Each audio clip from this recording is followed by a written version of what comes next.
What's happening, people? Today, I'm going to show y'all how I lift up a 1987 Chevy Caprice. Same way you would lift up a year 77 to 1990, possibly all the way up to 96. First, you want to remove the tire. I already did that. What I'm using to lift it is going to be these spacers. I used them on two of my cars previously. A lot of people don't recommend them, but that's what I'm gonna use. I'm just lifting in the front. I got air shocks on the back. You can get this set. It's 4 cups. It's gonna be 2 like this and 2 skinny ones that are a little taller for the rear. I'm just using the front. 50 bucks on eBay, or you can go to lifterbrand.com. So anyway, I got the tire off. Move these calipers. Get you a what is that?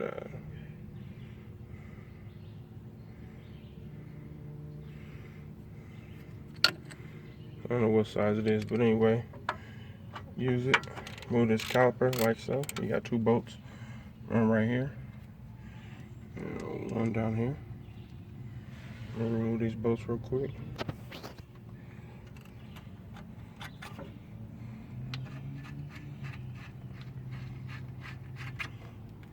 Set them to the side. You may need, I ain't got my tripod, but remove your brake caliper. Really need to replace my brake pads, but I ain't gonna do it right now. Take my C-clamp. Actually, that'll be good. Set my caliper up out the way to where it ain't gonna go nowhere. Next, I'm gonna remove this bolt right here. You see I got a cotter pin in it.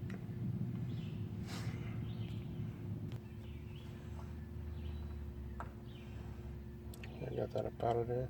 Set that cotter pin to the side. Start to remove that bolt. Nut. So get your 11/16.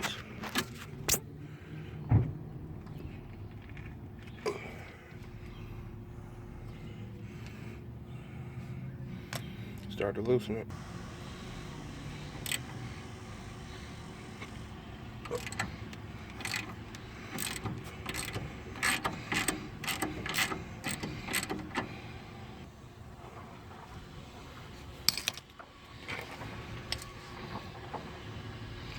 Leave your casting nut at the top of the threads. I have to get forceful with it.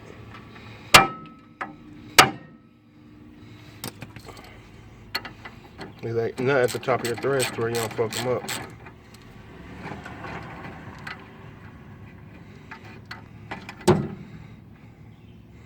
Got that, set your nut to the side.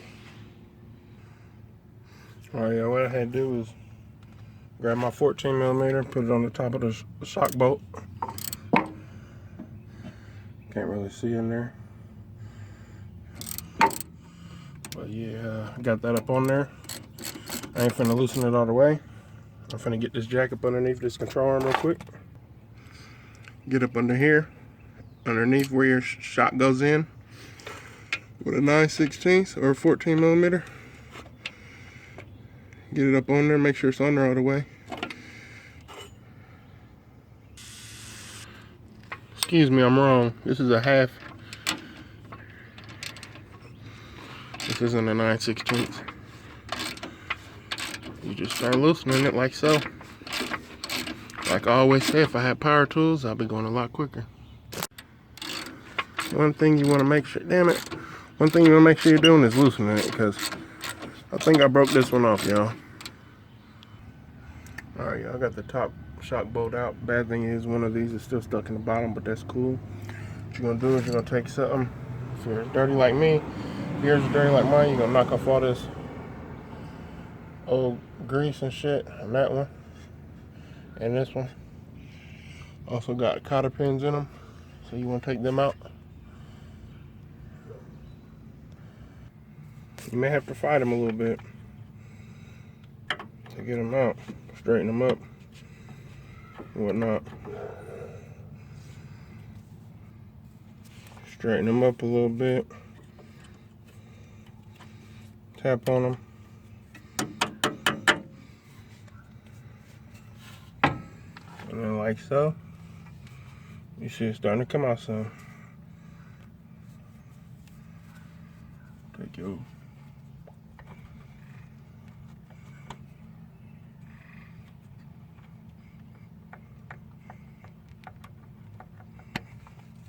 with enough wiggling and whatnot, you get it out. Sometimes you don't get it out and it breaks and it cuts. It cuts it in half. But that's cool because you can buy cotter pins. So I'm about to pull this up out of here, y'all.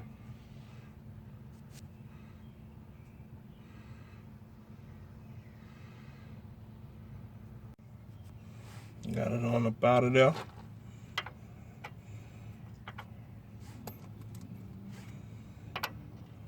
And take your 7/8 and loosen this bolt or nut. All you want to do is break it loose. It's finger tight, but it's still on a lot of threads because you don't want it to drop down on you.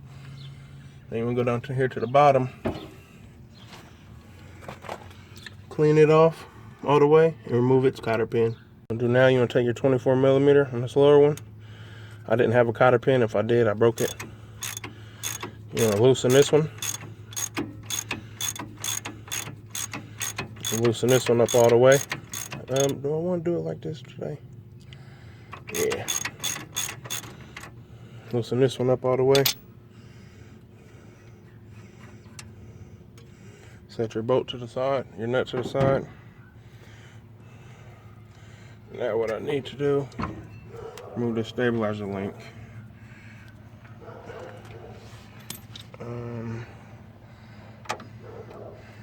It's a 9/16.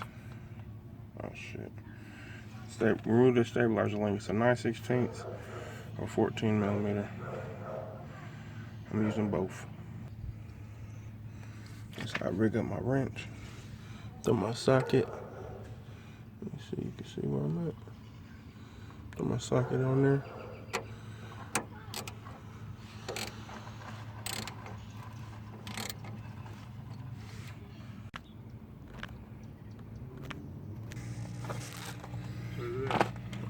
Toss me one out from inside. Alright, y'all, you see I got this stabilizer link pretty much loose. Keep an eye on your nut. And remember how you took it off. Take me a picture real quick. I know how they go, but just for... Set your stuff to the side. And now what we're going to do...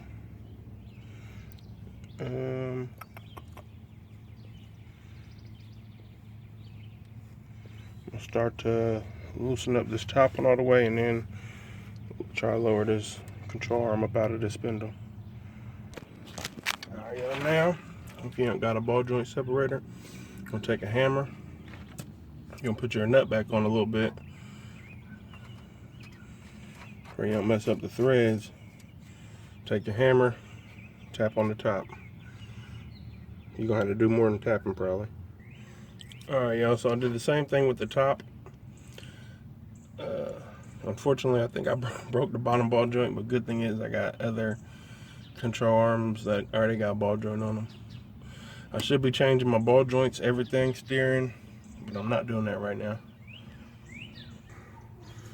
Alright, you see I got the top done, loosened. But since I knocked this bolt on here crooked, I'm going to have to cut it off, remove this ball joint, etc. Or this lower control arm, etc.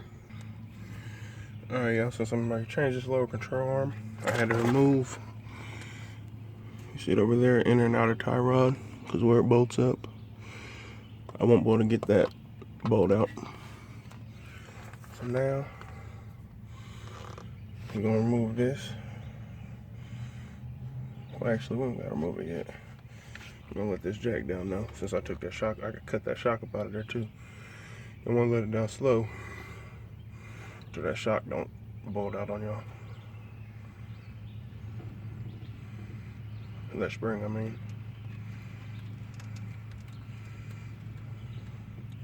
This lower control arm is going to come out of this this spindle.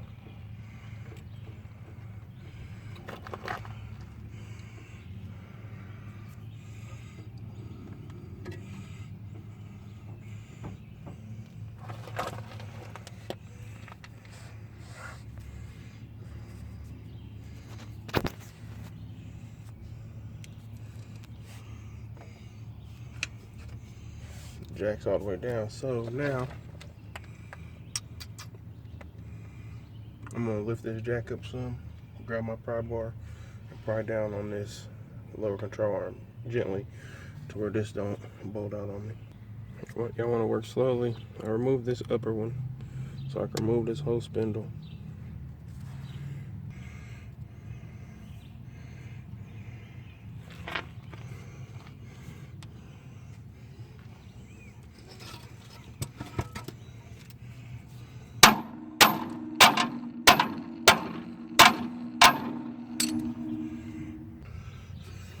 Now I got my 21mm, my adjustable crescent or whatever you want to call it. I'm gonna go in here and loosen that nut, that bolt, that bolt.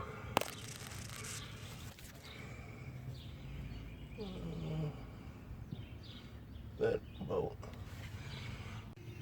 Alright, y'all, you see I got the control arm swap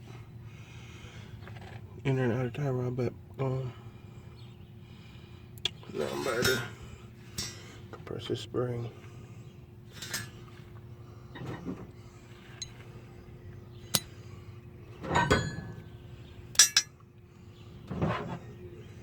Set this up real quick. Alright, y'all see I went 2 coils in.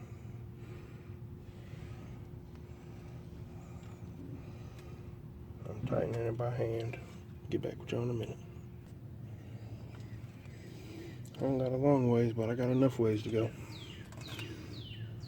Damn it, yeah, damn it, y'all. I only got 6%. But I got the spring compressed. See if I can get it in here. Put the spacer in the top like so. Spacer's in the top. Spring slid in.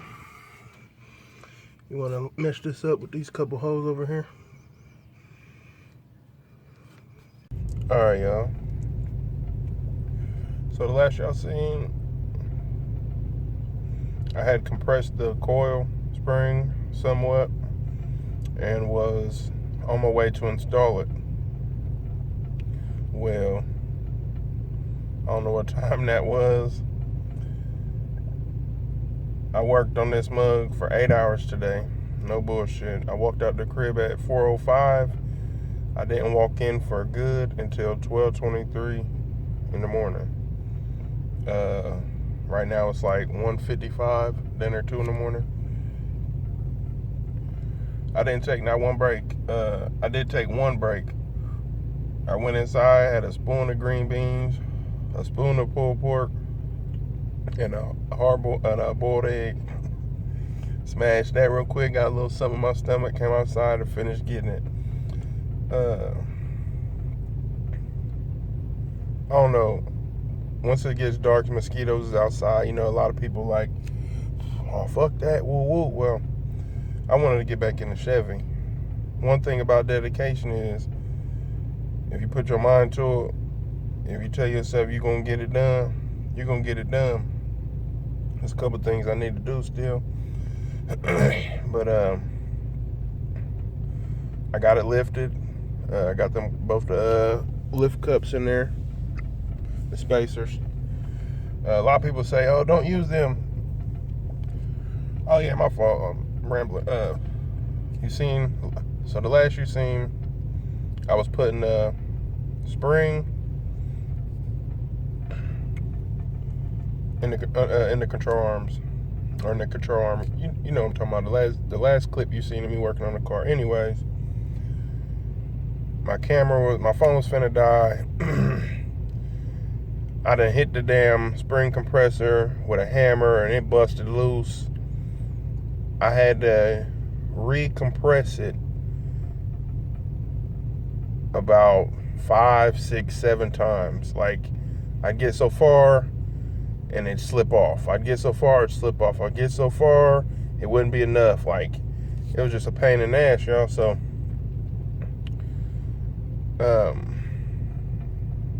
that's really, I mean, y'all want to be careful with the spring compressor. Careful than a mug. Because if it slips off and that pieces hit you, that shit gonna hurt. So it's really nothing that I didn't show. I mean, you didn't see everything, of course, because my phone died. But the only thing that you guys missed was me compressing the spring. I couldn't record that. I didn't have my tripod out today. So maybe when I lift my other box, y'all can put the removal video and the when I remove the shit, and y'all can put the 2 videos together. So I'll figure something out for y'all. But I might end up changing the front end suspension on this. I know I'm just rambling, but got something accomplished today. Y'all knocked it out. I'm just disappointed I couldn't have the finish of the video for y'all. But y'all will see me do it again. This is just, I mean, y'all been waiting to see the Chevy. Shoot, I ain't drove the Chevy in about a week because it's been down. I started off just to change the shock. Long story short, I took the lower control arm off the driver's side. But yeah, we're good to go, y'all. I'm in this thing right now. Y'all. You know what I mean? Y'all see?